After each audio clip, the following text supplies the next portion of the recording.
আজ একটা তোমাদের সাথে আমি প্র্যাঙ্ক ভিডিও শেয়ার করব। আমি মা বাবার সাথে প্রায় দিনই প্র্যাঙ্ক করি, কিন্তু সব কিছু তো আর রেকর্ড করা হয় না। আজ মনে হলো যে একটা প্র্যাঙ্ক ভিডিও শ্যুট করা যেতেই পারে তোমাদের জন্য। আমি কিভাবে মা বাবাদের সাথে মজা করি সেটার জন্য। আজ আমার বিএডের 3rd সেমিস্টারে ভাইভার এক্সাম ছিল, আমি এখনও সেখান থেকেই ফিরছি। স্কুলে যাওয়ার সময় মা আমাকে লাঞ্চ বক্স প্যাক করে দিয়েছিল, আমার আর বন্ধুর খাওয়ার ছিল তাতে। তো আমাদের খাওয়ার হয়ে যাওয়ার পর বন্ধু বললো যে সেই টিফিনটা সে বাড়ি নিয়ে যাবে, তো কালকে সে খাওয়ার আনবে। তো সেই টিফিনটা তার কাছেই আছে, আর আমি সেই টিফিন না নিয়েই বাড়ি ফিরছি।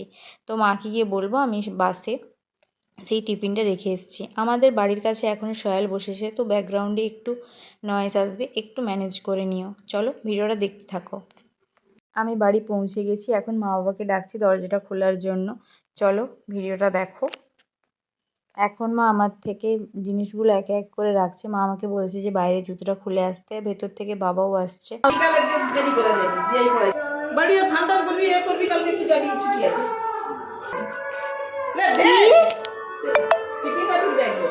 হ্যাঁ,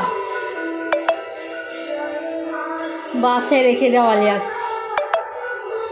বাইরে রাখছে, ও মুখ দেখছি। হ্যাঁ, দামি টিফিন বাটা ওটাই খাবার লেগে যাও। বাসে ছেড়ে দিছি,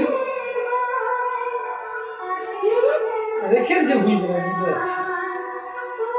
আর মা বাবার সাথে রোজ দিন এত মজা করি, ইয়ার্কি করি।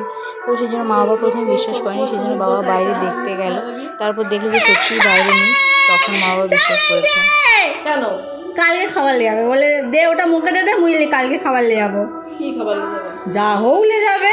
আমি এমন ছোটোখাটো প্র্যাঙ্ক করলে একটু পরেই সত্যিটা বলে দিই, কারণ মা বাবা নার্ভাস হয়ে যায়। তো সেই জন্য কমেন্ট করে জানিও আজকের ভিডিওটা কেমন লাগলো তোমাদের।